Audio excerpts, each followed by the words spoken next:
各位弟兄姐妹，大家平安，平安。很高兴我们再次聚集在主的圣殿，我们一同来敬拜我们的神。这时候，我们安静我们的心，在主的面前，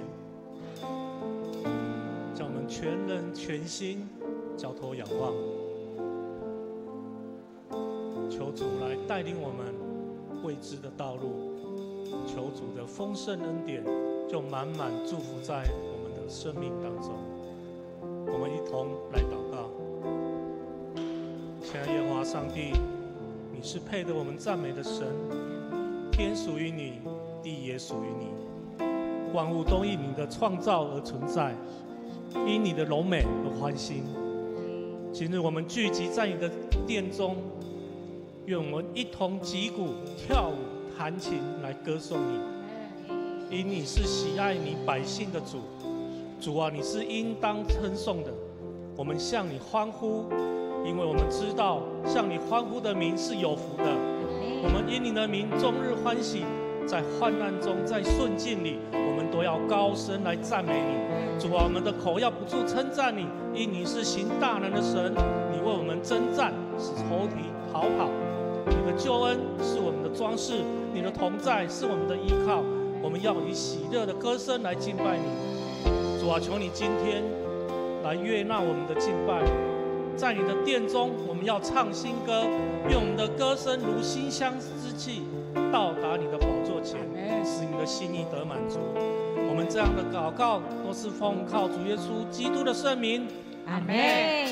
此时邀请弟兄姐妹们从座位上来站立，我们同来敬拜我们的神。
的父。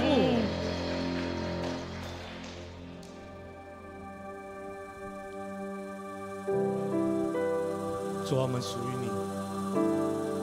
求你使用我们，感动我们，来改变我们。让我们在敬拜中，不只是听见你的声音，更愿意顺服你的旨意，活出讨你喜悦的生命。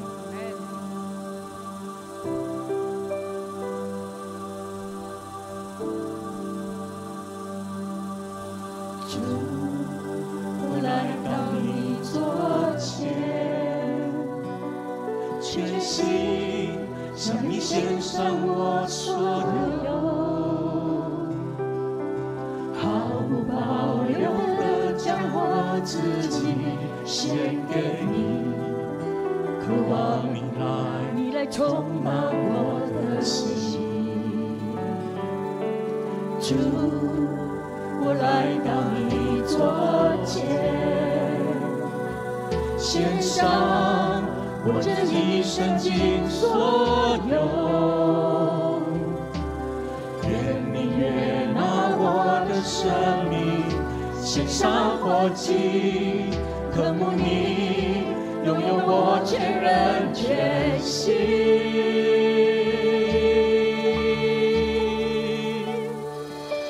求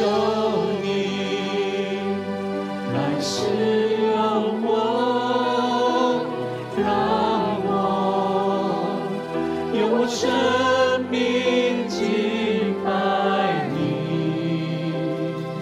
荣耀你，成为你的器皿。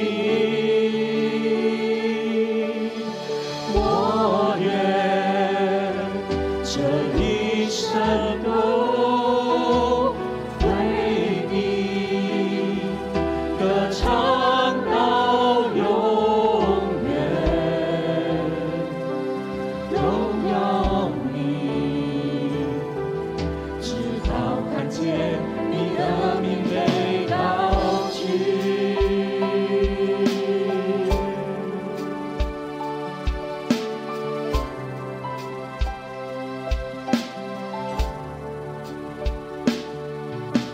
主，我来到你座前，全心向你献上我所有，毫不保留地将我自己献给你，渴望你来充满我的心。主，我来到你座前，献上我这一生尽所有，愿你悦纳我的生命，献上活祭，渴慕你拥有我全人全心。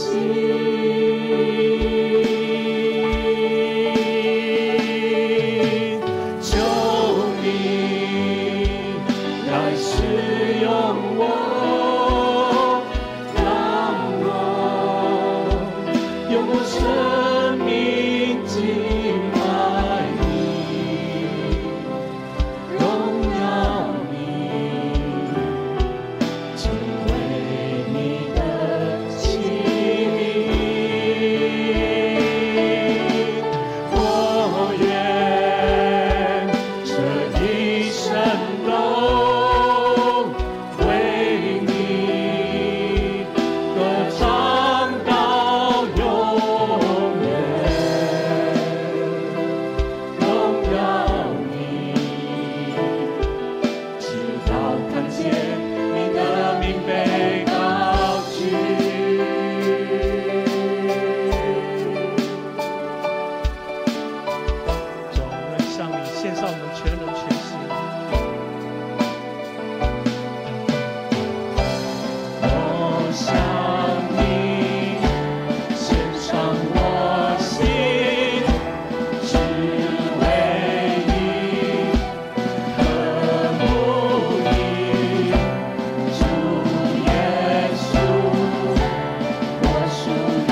哈利路亚！我们感谢天上的父神，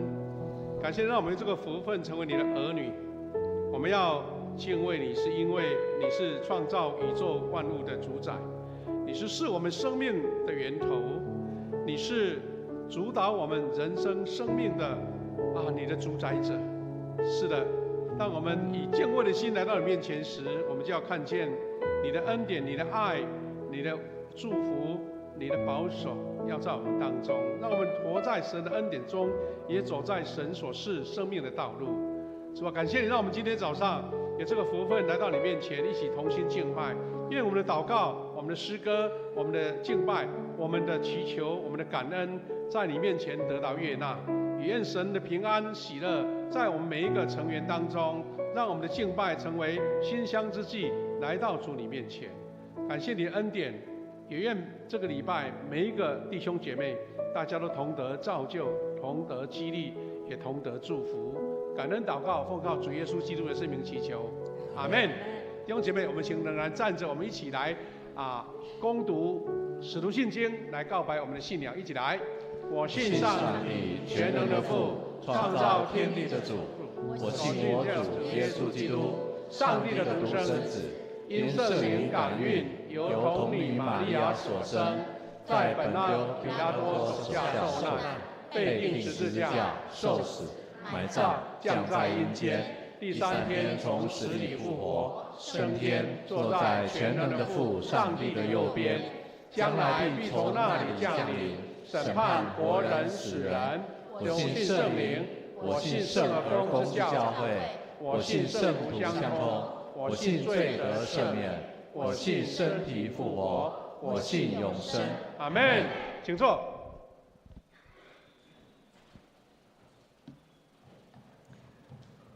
攻读上帝的话，我们一起来读，记载在马太福音4章17到22节。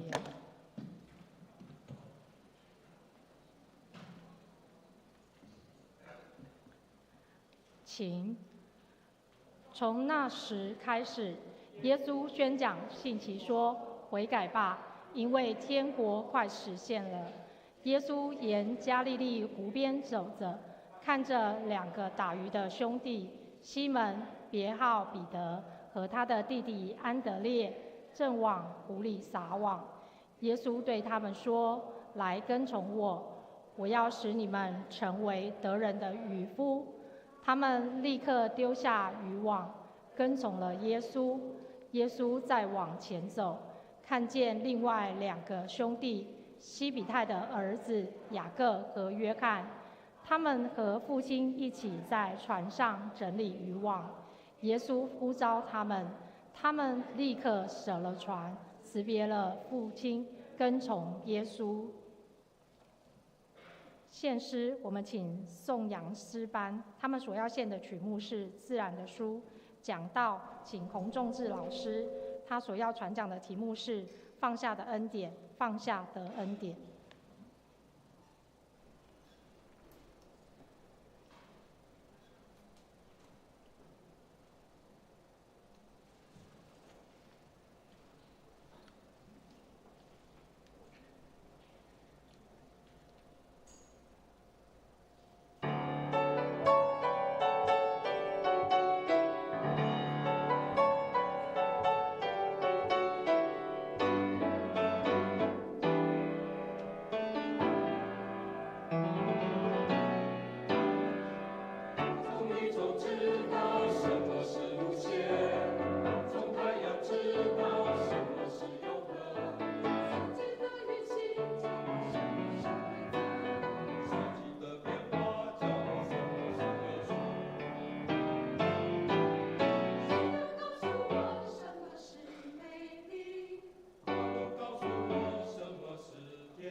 我们谢谢我们的寿阳诗班哈，用这首非常美妙的诗歌哈，自然的书来让我们认识神的恩典跟创造我们谢谢他们团队两堂都来献诗了哈。我们感谢主，我们教会除了圣歌队以外，我们有很多不同的小型的诗班，有男诗班、女诗班，还有我们的这一队颂扬诗班，还有我们每一个小组都用自己的方式来唱诗歌赞美主哈，真的很感恩弟兄姐妹，我们今天是玉山神学院的主日，那记得时间很快，去年呢，我们是在6月2号，由玉山神学院的池怡平总务长来我们这边分享见证那个时候我们都知道说4月3号那一天有花莲大地震刚好那个时候神学院那边受损很严重那没想到很快过了1年了。今天我们迎来这一个玉山学院主日，那今天呢，有另外一位老师，就是洪仲志老师来我们当中来分享神的话，也来见证，也来报告玉山神学院的状况首先问你一个小问题，让大家轻松一下，请问你听到洪仲志老师，你觉得他是男生还是女生？大家都男生比较多但是阿亚应该就是女生的名字了啦他有告诉我说他是长辈取的名字啦第二个问一下，我们的洪老师穿这一身很漂亮的原住民服装，请问是哪一个族？猜一下。阿美，好，阿美扣分，来再来布隆好，正确答案，因为我们的那个奖章的大纲有写了是卑南族，拍手一下都很正确啦。其实原住民的服装其实我们看好像大同小异，但其实在细节上不一样。等一下可以请他说了不过我们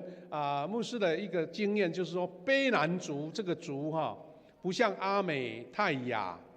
或是我们的那个布农那个族群很大，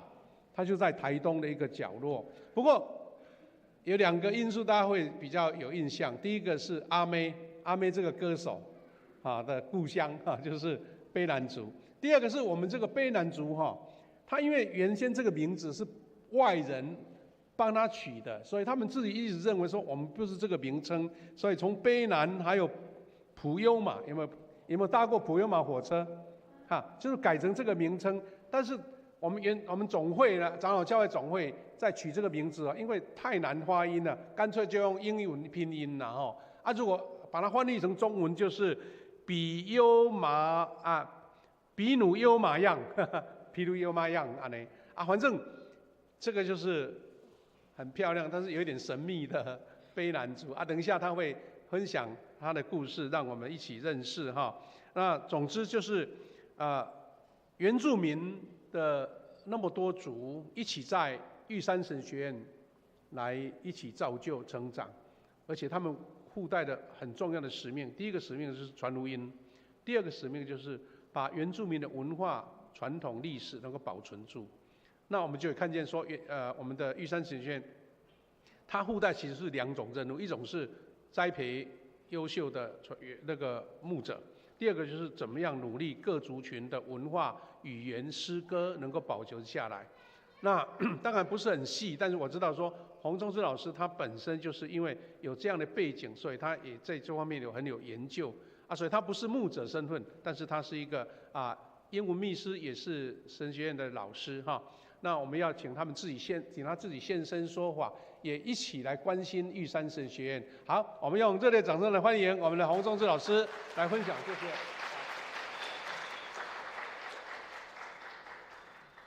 富强教会的弟兄姐妹平安。Inabayan ji ayah jumadrasku gemai kasavaganku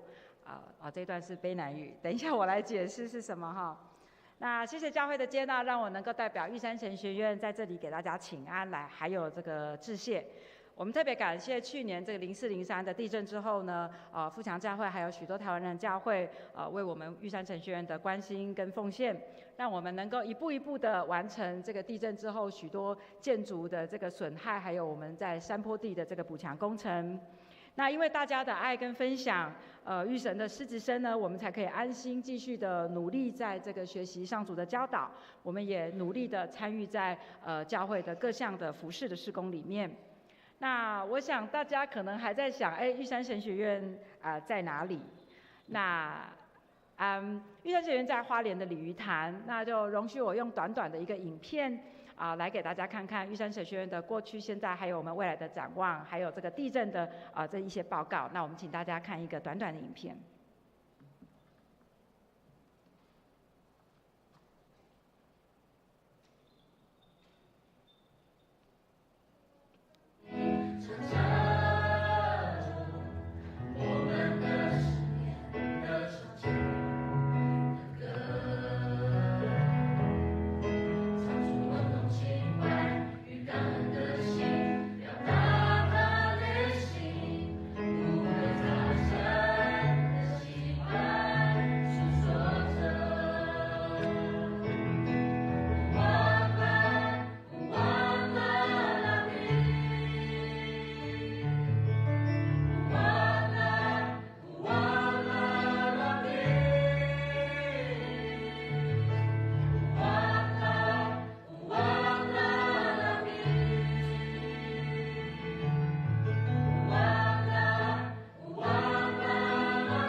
分布在很多的地方，所以我们在各个地区不同的部落来开各教室，让我们的长子有机会继续进修。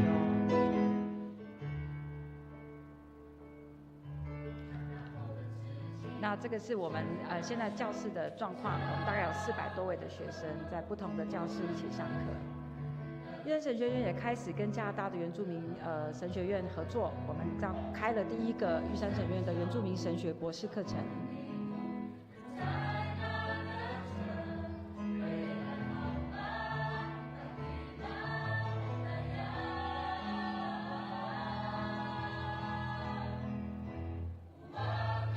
接下来是我们的灾后的一些重建的进度。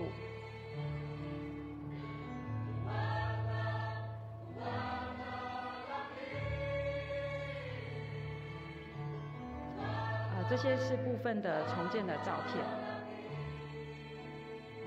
那大部分的建筑物，感谢主，虽然有一些龟裂，或者是地面上有一些这个裂开的状况，但是在大家的关心带导下，我们慢慢的都有把它修复。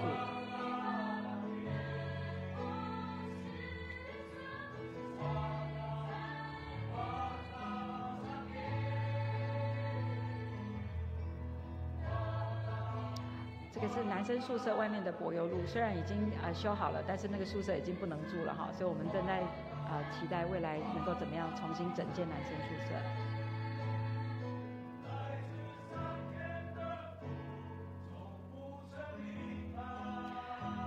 欢迎大家，如果有想要继续进修，玉山神学院其实也有招收一般的非原住民的学生，那我们目前也有大概5、6位的非原住民学生。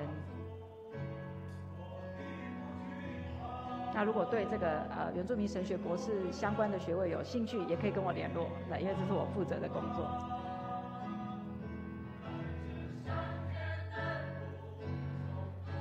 那以下是我们的今年开始的一些计划跟我们的经费需要，也请大家关心带导。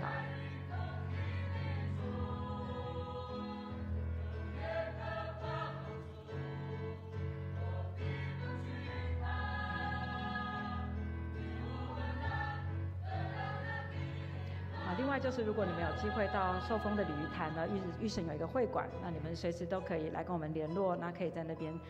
有一个很好的休息的地方。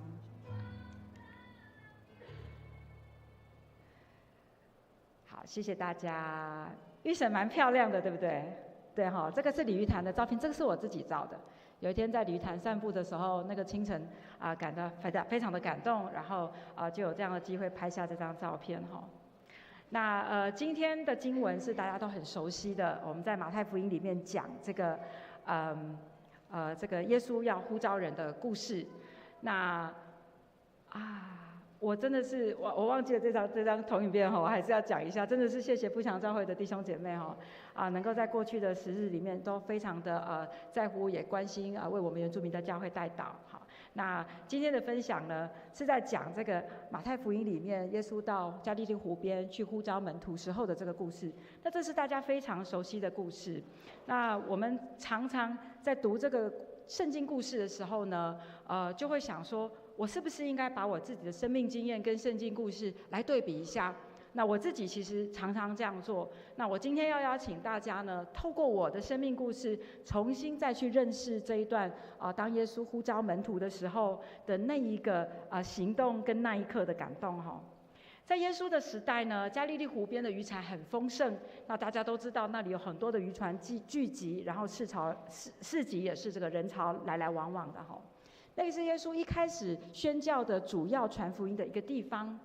那我们都知道，如果你要传福音，就是要带领其他不认识主的人来认识主。那如果可以的话，我们当然会希望说要到一个人比较多的地方去。那这个耶稣要开始宣教的时候，他第一步就是这样做。他并没有用这个上帝给他的这个能力来医治人或者是行神迹来引人这个认识主，反倒是他走到了加利利湖边，那对湖边的这些人来宣传福音，而且更重要的是，他来这里呼召人来跟从他，就是找人来帮忙一起传福音。那耶稣选的门徒他不是做官的，也不是读很多书的人，而是那些没有什么特别的一般人就像是在这个加利利湖旁边的这一些渔夫们。那住在这个加利利湖的这些当地人呢，耶稣是从来不嫌弃他们的背景，而且呢，他也乐于跟不同的恩赐的这个同工来一起服侍，因为他知道渔夫在加利利湖边是用这个在地的语言传讲福音。那比起那些穿金戴银讲这个很高尚的希伯来文或希腊文的这些祭司更能让人相信。所以加利利湖边的这4个渔夫呢，就成为了耶稣呼召的第一批重要的门徒。那耶稣选的一般人，或者我们说在地人，那不就是各位在座的弟兄姐妹还有我。所以我常常认为呢，这一个故事实际上是在说我们每一位在座的兄姐，我们跟随耶稣的故事。今天的经节呢，大家最常拿来讨论的是这个经节里面的第4章19节，当耶稣对门徒说：“来跟从我，来跟从我。”那我们常常用这几个字来鼓励大家要服侍，但我今天要邀请大家一起来想的是这个西门彼得跟安德烈他们听到耶稣呼召时的那个动作。在4章20节的那个动作，当他们听到耶稣呼召时，他们立刻把网放下，他们放下渔网去跟随耶稣。立刻放下，这4个字是我今天要跟大家一起来思考的。放下看起来是一个很简单的动作，当我们的这个书包太重的时候，我们会选择先放下来，让肩膀休息一下。好，当我们吃饱饭以后，我们会把用餐用完的这些碗筷放下。可是放下在我们生命里面常常是一种很困难的决定。在今天的经文里面，彼得2个兄弟当他们听见耶稣呼召的时候，他们立刻把渔网放下，跟随耶稣。大家不觉得奇怪吗？一个渔夫怎么可以把他赚钱为生的工具想都不想就放下？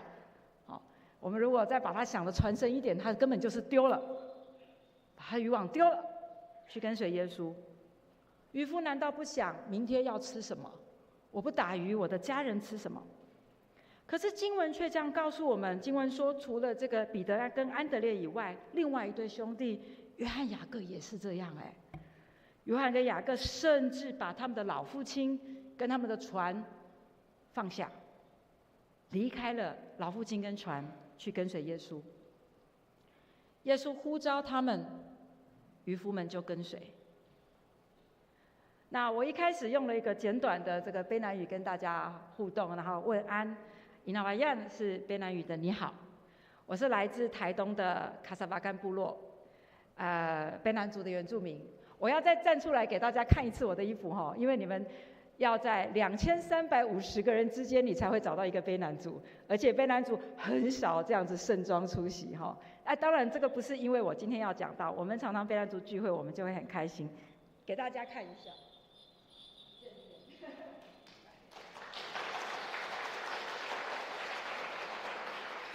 有人问我背后的这个铃铛什么意思哈？其实有一个很浪漫的意思。我今天有一点时间，我稍微讲。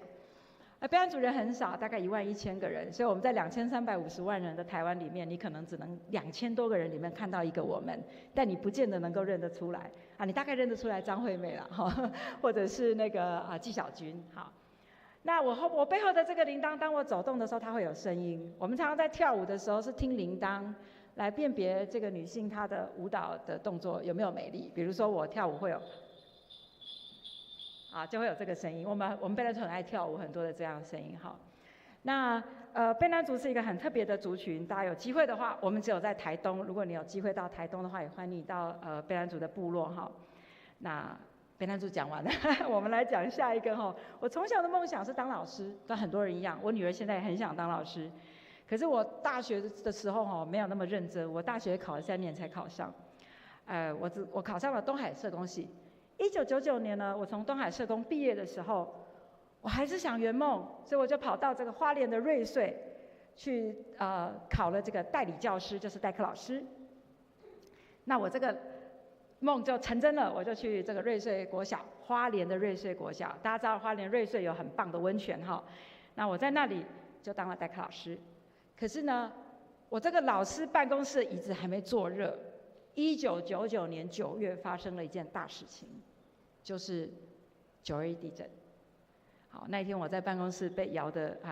真的不知道要掉眼泪还是要尖叫哈，因为你不能叫啊，小孩子听到你尖叫，他们会太害怕。当时呢，地震发生了没有多久以后，有一个东海社工的学姐，也是我们长老教会的一个学姐，她打电话给我，她说：“仲志，我们灾区没有社工。”我们回到1999年，当时社工并不是一个很多人从事的工作哈，要找社工并不简单。那现在其实是蛮多人知道社工这个工作。当我听到学姐说灾区的教会事工需要社工的时候，我那1秒钟，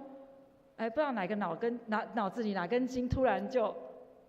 转了，我决定我要辞去我的梦想老师这个工作。我想要像约翰他们一样哈，像彼得一样。把渔网放下，我决定我要去灾区的雾峰服务。我这个决定让我家人骂得要死，因为你想，1999年的时候当老师是不是一个钱多事少离家近的工作？对，我是台东人，然后我在花莲教书。我要去做社工，当年大家以为社工是义工，没钱没有钱的，好，又离得远，家里的人骂我骂得要死，但我还是决定要放下我的老师梦。我想我的家人不太能明白，当我接到电话的时候啊，就好像当彼得听到耶稣说“来跟从我”时候的那个心情是一样的激动。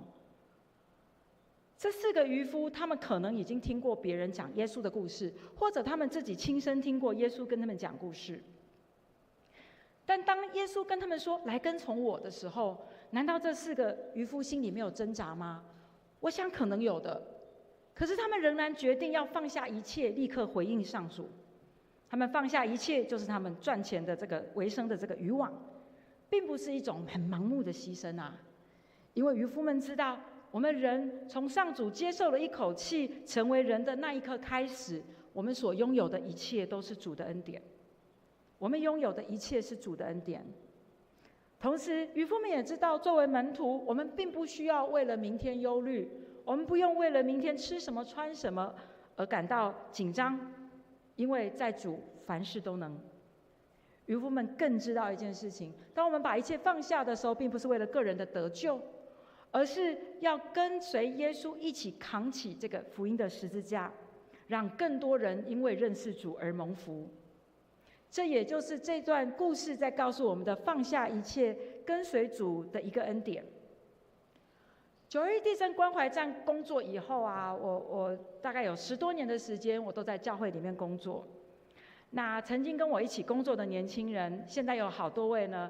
都做了传道人或牧师。那很多位甚至都还在教会机构里面，或者是成为教会的干事。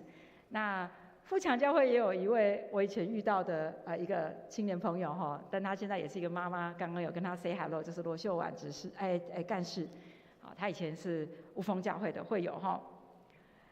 我虽然放弃了我的老师梦，但是我就像今天的经文说的，我因为跟随主耶稣的脚步，我也为主得人如得鱼。有一个传道人跟我说：“姐啊，因为你讲的那句话，我决定要一生服侍主。”所以他现在是一个牧师。服侍虽然有很多的鼓励，但是人终究很有限。那我服侍了10多年以后，心里感到非常的疲惫。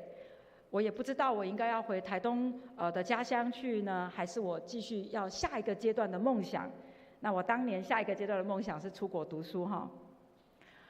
那正在我决定的前一个礼拜，我就到了教会去参加主日礼拜。那个时候，牧师就告诉我们，他说：“各位会友，我们要记住一件事，我们不仅要坐在礼拜堂里面的信徒，我们更要努力成为和耶稣一同扛起十字架使命的门徒。”就在那1秒钟，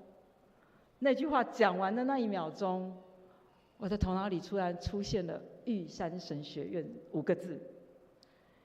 这个对很多人来说是一种印证跟呼召，他们会很开心。但是当年的我看到这5个字，我吓死了，我真的吓死了。因为从我20几岁开始在教会服侍，有多少位的牧者同工曾经鼓励我说：“哎呀，你要去读神学院。”甚至有几位牧者说：“哎呀，如果你读神学院，我们教会就支持你，不管你读多高，我们为你来关心代祷奉献。”可是我从来没有答应他们呢。我一直认为，而且我也这样回应他们说：“牧师啊，长老执事们啊，读神学院并不是我的十字架。”所以当那个主日我坐在礼拜堂里面，我听到牧师讲完那一句鼓励，我的脑海里面跑出这个玉山神学院5个字的时候，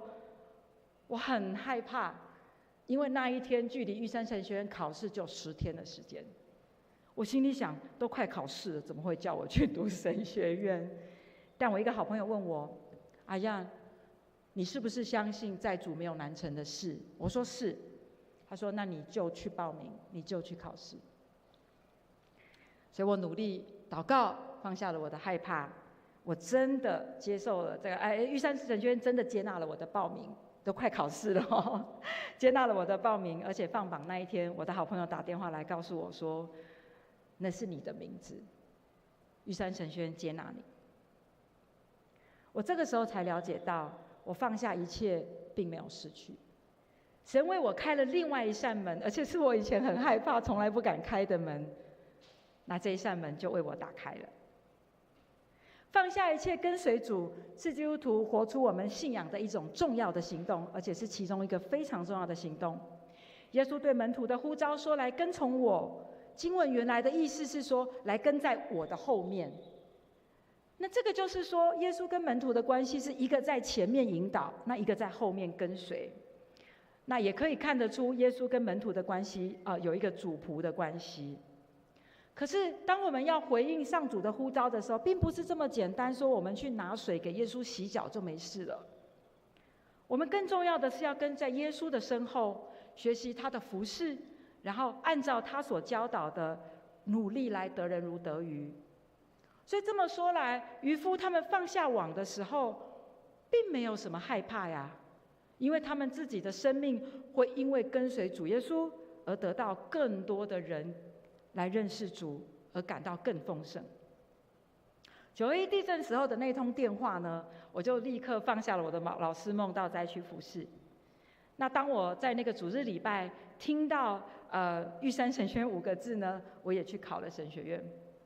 神学院2年的这个进修，让我的信仰更坚定。而且呢，我也在每一天的生活跟学习中亲身经历主满满的恩典。上主不仅知道我的需要，他也知道我的梦想。我在神学院的第2个学期，就第1年的第2个学期，我就考上了教育部的公费留学奖学金。2018年，我又再一次放下一切，离开台湾，到加拿大读博士班。这一次，我放下一切，扛起的是一个更大的十字架。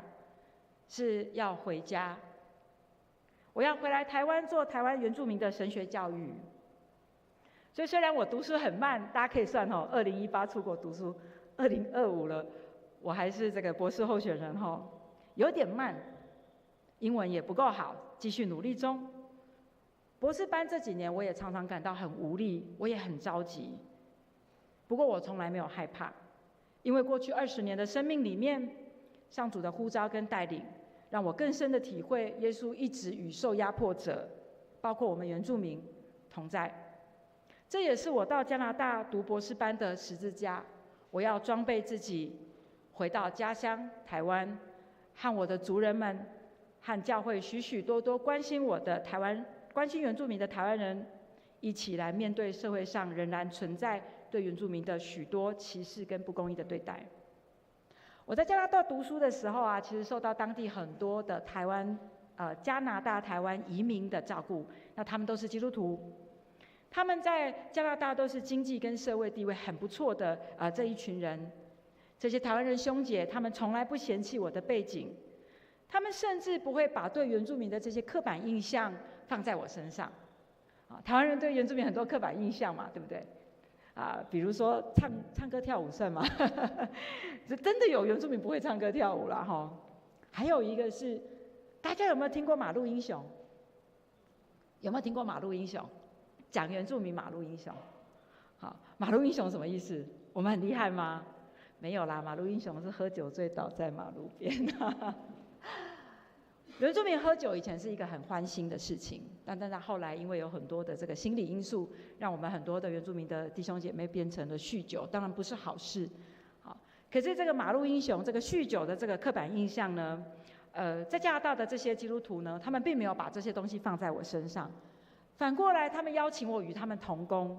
那我在跟他们同工的这一段时间里面，也学习到很多我们在国外的台湾移民的酸甜苦辣，也在他们的身上得到了更多的关怀跟支持。10多年前，我以为我放下一切，我放弃的那一刻，我却不知上主已经为我预备。我一步一步跟着主的引导，在主的恩典跟陪伴底下，我在去年回到玉神，开始跟同学们一起教学相长的日子。而我也为了主，获得了更多认识主、认识神学、认识原住民族的价值的神学生，就像渔夫为主得人如得鱼一样。还记得我一开始说我去这个花莲的瑞穗国小当老师，好，2000年就是这个地震的隔年当我收拾行李要离开瑞穗的时候呢，瑞穗长老教会的李长老他就很忧闷的跟我说：“老师我们现在教会没牧师你离开教会之后怎么办？”那我当时只是想安慰这个长老，我其实也没去那个教会聚会过几次很惭愧我想安慰他，我就跟他说：“长老，你放心啦，上主把我带走，他一定会带一个更适合的人来服侍瑞穗长老教会。”说完我也没有觉得什么特别的过了大概1个月，我就扛着我全部的家当，我就来到台中的雾峰教会报道，开始我的灾区服事。当时雾峰教会的牧师陈荣觉牧师呢，知道我没有地方住，他就去到这个附近的这个吉峰教会，去帮我协调了这个吉峰教会的当时空着的牧师馆。那我就短暂的住进了这个吉峰教会的牧师馆。有一天，吉峰教会的执事呢，就跑来跟我聊天，他说：“老师，我听说你从花莲来。”我说：“是啊，我刚刚搬来。”这个执事于是问我说：“不是，他告诉我，他没有问我了。他说：‘老师，你知道吗？你要来之前的几天，我们吉峰教会的蔡牧师刚刚从……这段我讲台语好不好？因为他是讲台语的你们如果听不懂，我等一下再翻译。他说：老师阮牧师带牧师你来前几天伊才为阮这个结红教会。”调去花莲的水尾教会，他调去花莲的水尾教会。他当时讲完了，我的眼泪停不下来，因为水尾教会就是瑞穗长老教会。瑞穗只有一间讲台语的长老教会，瑞穗长老教会。水尾的中文就是瑞穗。当时2000年台湾有1200间台湾基督长老教会，我无心说了一句想安慰长老的话，上帝听见了。长老的忧愁跟我说：“老师，我们该怎么办？”上主早就预备了，他把我跟这位蔡牧师对调。这个对调成为我生命很重要的一个转捩点。从那之后，只要我听到神的呼召，我就会告诉自己放下一切来回应。所以在很多认识我的人都认为我放弃过很多很好的机会，但是只有我知道，我因着放下得到更多主的眷顾，也因着放下，我今天才可以站在这里跟大家分享。作为原住民的宣教的一个重要的基础的这个玉山神学院呢，明年就是2026，我们将要迈入第80年了。1946年，为了46年就是民国35年，为了回应这个原住民族的心灵的需要，我们有一位台湾人牧师温荣春牧师，他也把他在西部的一切放下，来到花莲这个人称为后山的地方，回应上主的呼召，为我们设立了玉山神学院。那之前前一堂我们牧师也有讲到，另外一位我们汉人牧师，我们非常敬重的这个高俊明牧师，也在我们玉山神学院服务很多年。现在长老教会已经有超过500间的教会啊，我有写在上面。长老教会有1300间教会，但有546间原住民的教会。我们原住民的教会大部分都在比较偏远的地方，山上好或者是海边。我们很多的教会的能力也很有限，虽然每个礼拜聚会可能只有10个、15个，但是每个礼拜服侍的同工、讲职、牧者是数以千计。我们原住民的同工是放下自己属世的梦想，努力为主服侍。亲爱的富强教会的姐妹弟兄，今天的经文呢，其实是我那一天坐在礼拜堂里面决定要报考玉山神学院听到的经文。不是耶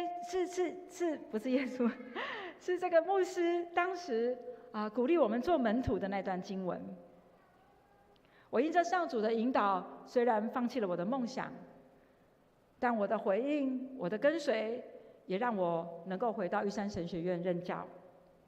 我这一路回到玉山神学院，是见证的主在我生命当中的一个呼召。他邀请我做他的同工，并且教导我什么是放下的恩典，更教导我放下了就得恩典。玉山神学院还有很多跟我一样的老师、同学，还有职员们。尽管我们知道未来的挑战是更多，但我们仍然放下一切，接受主的呼召。我要再一次感谢富强教会过去跟现在的支持，谢谢您们放下对台湾原住民的刻板印象。你不仅让我们玉山神学院的师职生能够持续学习，并且在主的恩典里成为你们的同工，一起服侍。在您的支持下，我们期许玉神的下一个80年能够走出台湾，跟世界各地的原住民连结，共同为主所创造的所有住民、受造物，还有世界的和好来努力。请你们能够在这个充满挑战的时刻，继续陪伴我们，在我们学习放下自己的同时，作为我们服事道路上更大的恩典。我们一起低头祷告。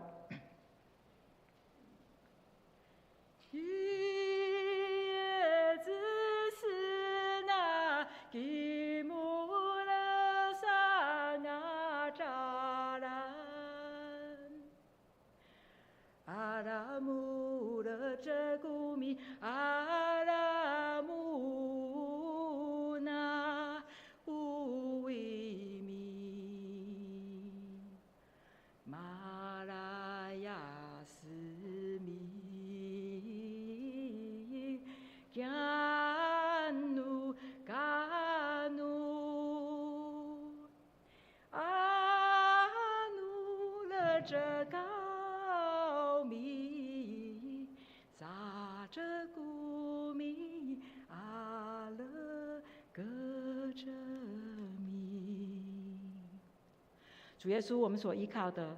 请你与我们同在。当我们放下一切跟随你时，请你看顾我们，兼顾我们。我们时时向您这样祈祷，愿您与我们同在，保守我们，引导我们。我们的祷告是奉靠随督圣名的主耶稣基督的圣名求，阿们。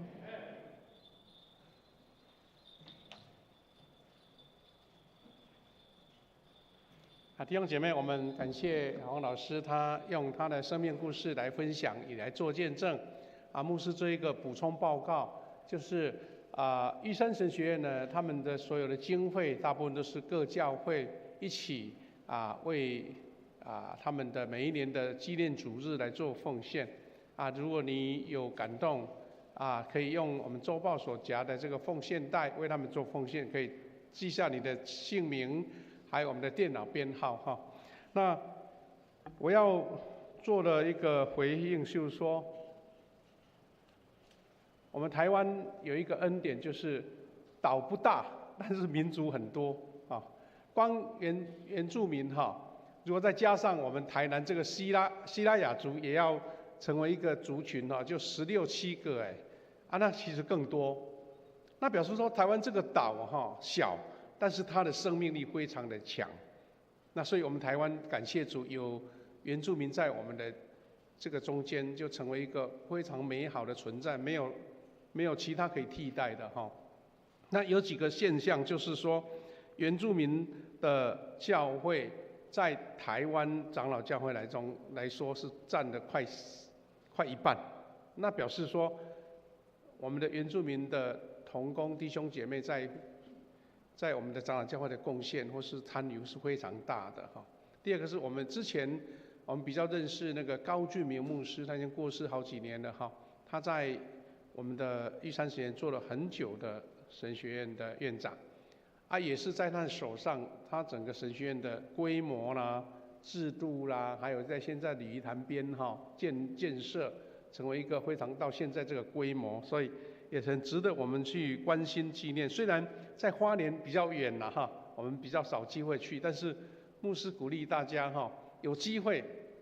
最容易接触原住民的就是短宣。你一个小组呢组一个短宣你今天要到哪一个部落哪一个教会，他们都很热情欢迎你哈，而且你在那边你会觉得说哇，很多值得学习的地方，不是我们要攻击什么，而是去那边做学习了哈特别在山林里面。那刚刚我听到我们的洪老师他讲了一点，就是说，因为人总是有一种偏见，或是对不同的族群有一种敌意，甚至是轻视但是有一个值得我们思考的点，就是因为我们跟他们不是同样的文化跟生活，你常用自己的眼光看别人，那总是觉得别人是不好的，是低下的，是比我们差的。其实这个都是很大的偏见。有一个思考就是，我们来想想看原住民他有办法在台湾生存好几千年，但现在他们的语言还存在，他们的生命力还存在，你就知道那是不简单的一个民族能够存在就是不简单尤其呢，我们再做一个另类思考。我们如果来交换我们大家都跑到山上去住1个礼拜没有现在的各种设备你在那边生存得下来，那你才是真正的厉害。但是我们的原住民的朋友，他们可以在山林里面，就一支刀子，然后一个小小的打火的东西，他就可以在山上生存整个月，不用下山，也不用享受现代任何的设备。那所以表示说，每一个民族它有它生存的能量这个我们要理解的是，原住民在我们台湾真的是一个非常宝贝的存在去年我们不是在庆祝我们那个台湾得棒球冠军嘛我们大家很高兴说难得还打败日本呢。那如果你仔细去查所有这一些选手当中，几乎要一半的选手是原住民。换句话说，我们台湾如果运动上没有原住民，我们大概我们的成绩会更困难展现出来。那反正就是说，借由玉山神学院的主日，我们一起来认识这个台湾这个多样性的民族的存在，也认识他们的文化。更重要的是，我们一起关心这个宣教。刚刚洪老师也有讲说，因为我们台湾社会的变迁，在原住民那边很多部落年轻人他必须要到山下来，到都市里面工作生活。虽然他们的竞争力不输别人，但是离开原乡，就是有很多地方没有办法施展所以我们也用这种关怀的角度参与有些比较偏僻的教会都很弱小，因为年轻人都离开了也是值得我们一起关怀带导的。所以我们借由这首诗歌来做一个回应就是在呼召我之处，我们很熟悉的短歌，一边思考一边来做回应，来做祷告，然后等下来为玉山神仙我们一起来做奉献我们一起听这个音乐，一起来唱。就有同工可以拿麦克风一起来带领。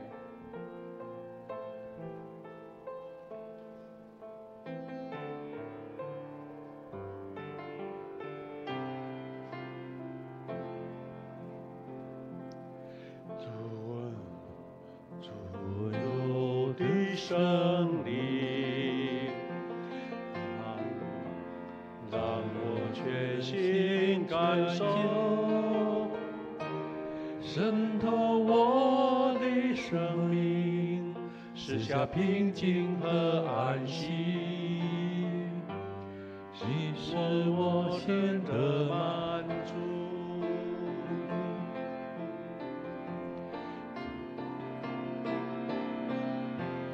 主慈爱的真理，你用光照向我，保卫我的身体，赐下平静和安息，让我感受你的爱，在呼召我之处，我要献上敬拜，无论遭遇何时，依然扬声歌唱。在呼召我之处，我要献上敬拜，无论遭遇何时，依然扬声歌唱。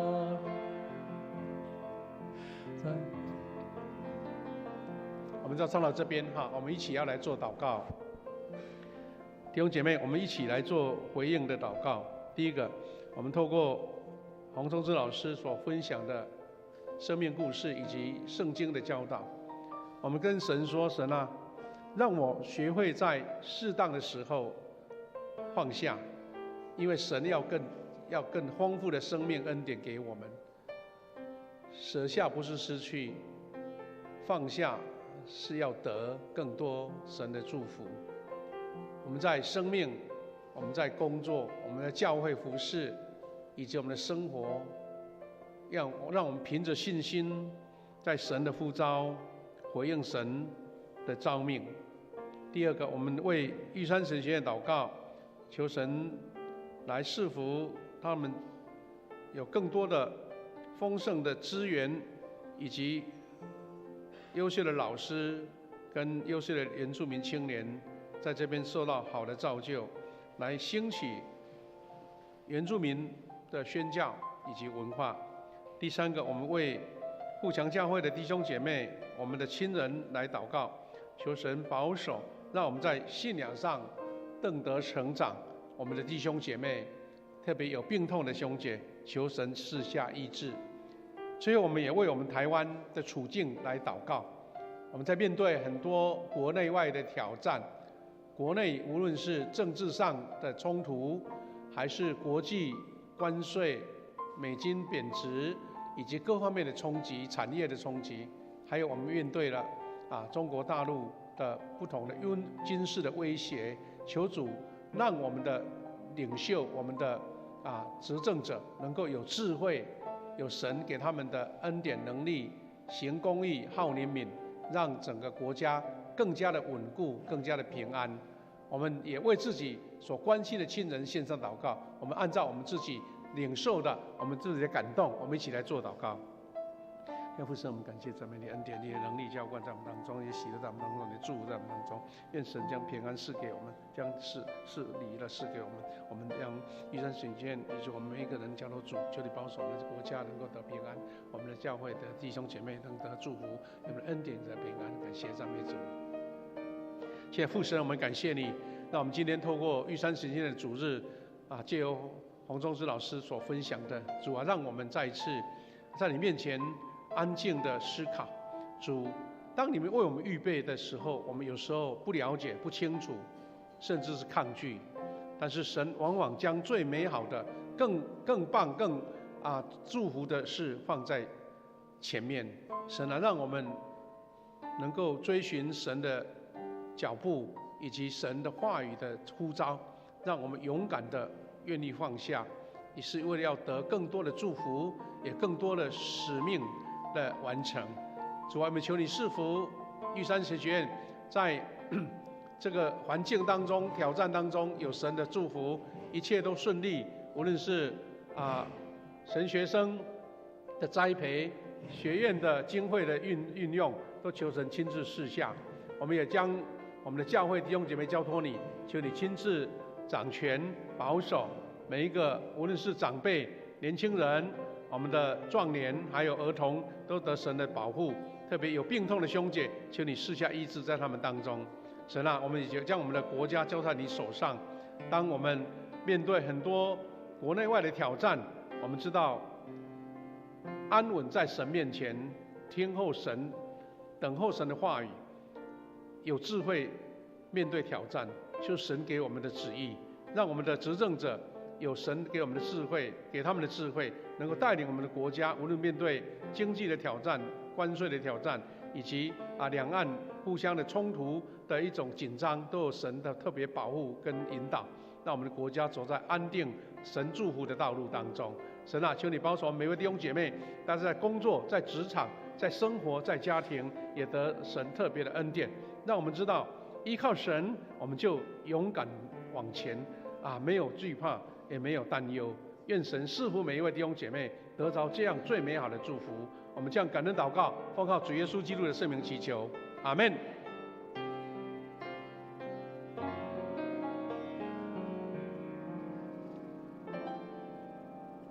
奉献，今天是玉山神学院奉献主日，请大家一起来关心玉山神学院的事工。我们一起来读本月金句2字，以弗所。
会众请起立，一起来唱奉献的诗歌。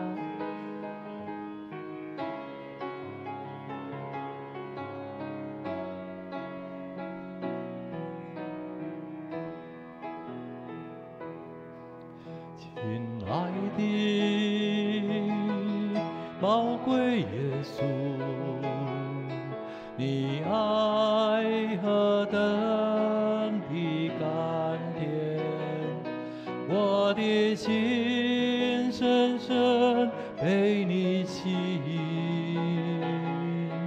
爱你是我的喜乐，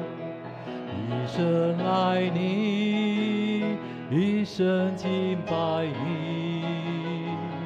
一生爱你，一生荣耀你。生奉献，一生不回头，一生爱你，跟随你。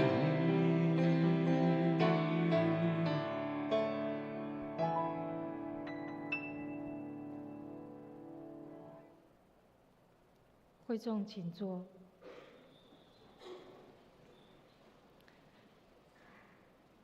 本月金句，我们一起来读圣经的话语，记载在以弗所书6章2节，请要孝敬父母，使你得福，在世长寿。这是第一条带应许的诫命。以弗所书6章2节，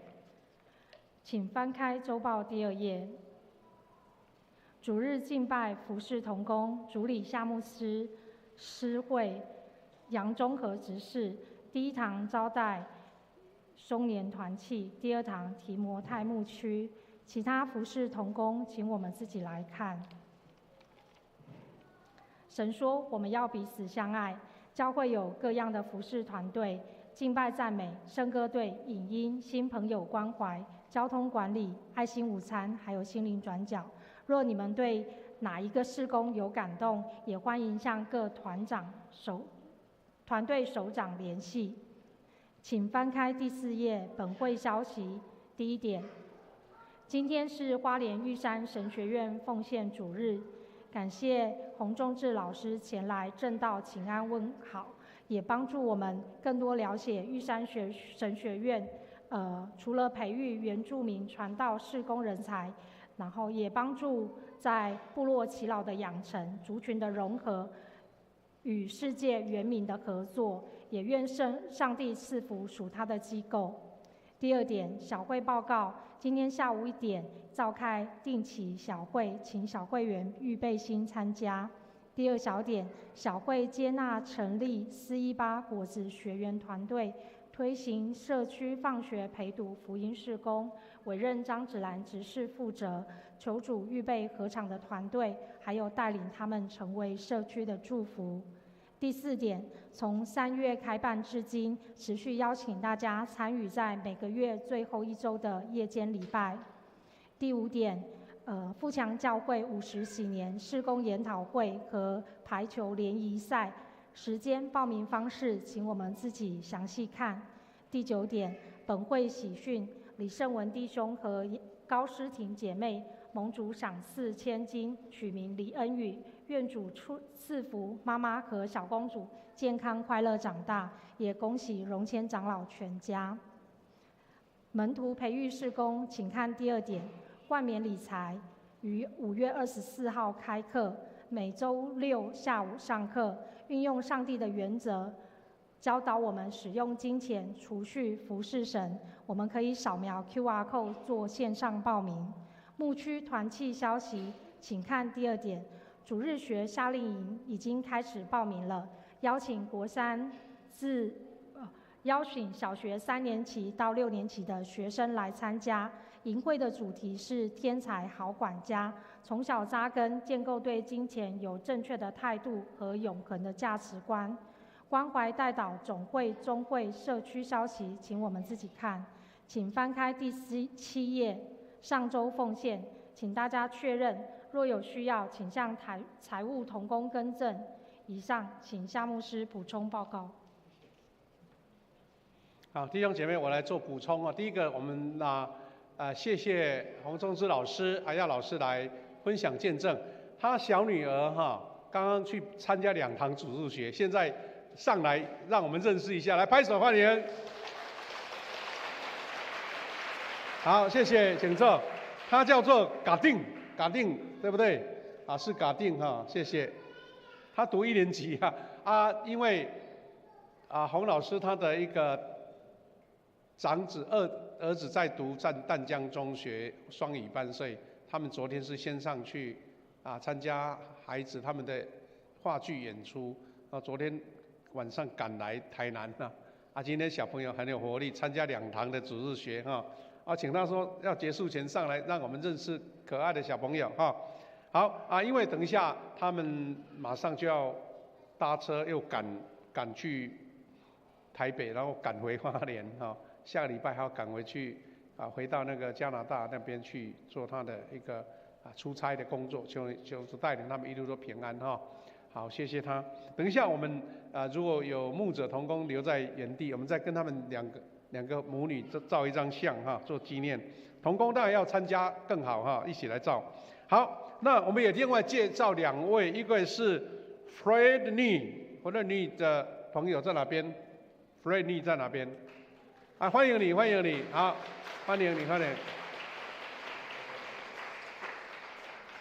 是我们玉渠的朋友哈，欢迎你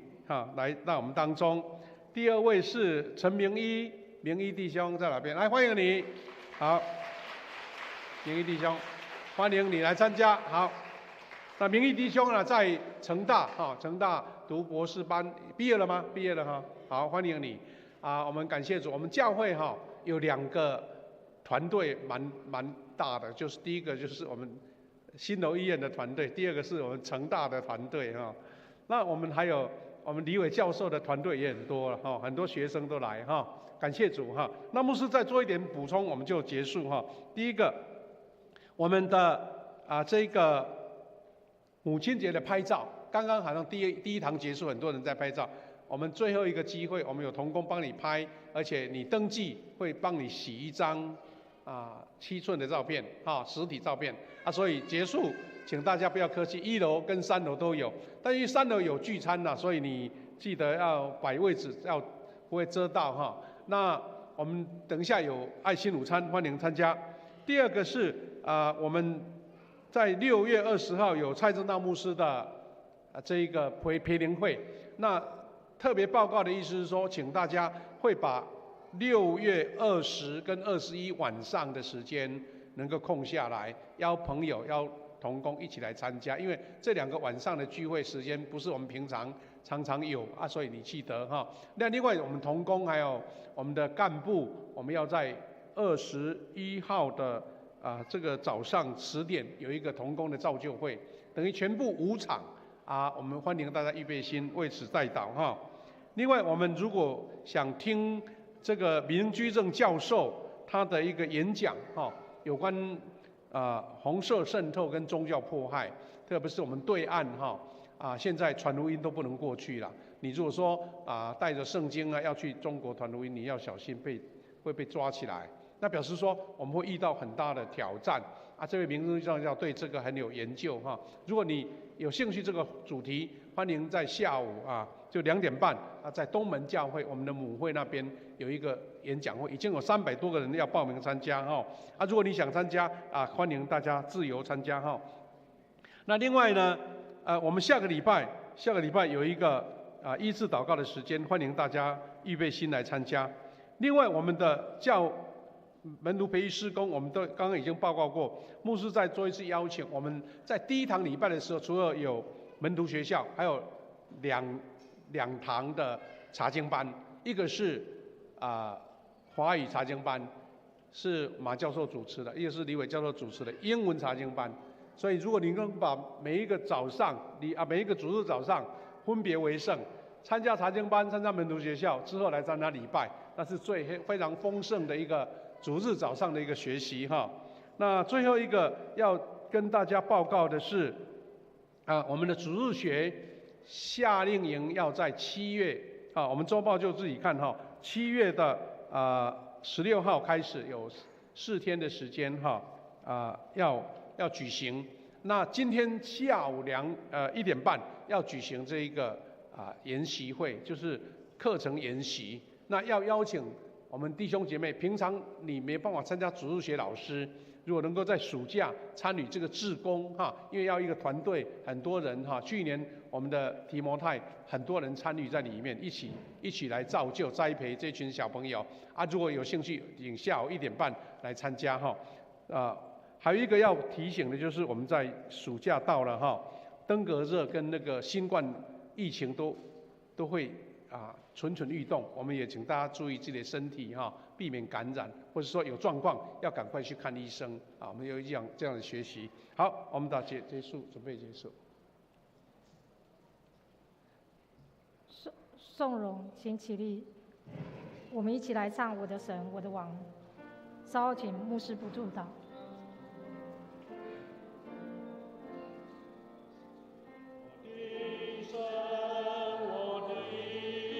王啊，我要遵从你的命，我要永远称颂你，我要天天称颂你。一起来领受从神来的赐福，愿主耶稣基督的恩典、上帝的慈爱以及圣灵的保守相同扶持，与我们每一位弟兄姐妹同在，也特别与玉山神学院所有的师生同在，从今时直到永远。阿们。阿们，阿们，阿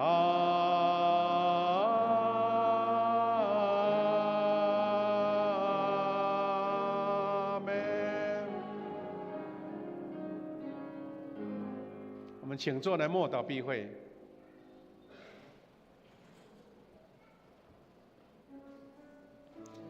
我们音乐结束之后，如果我们弟兄姐妹同工要跟我们的洪老师跟他可爱的女儿照相留念哈，我们等一下留下来。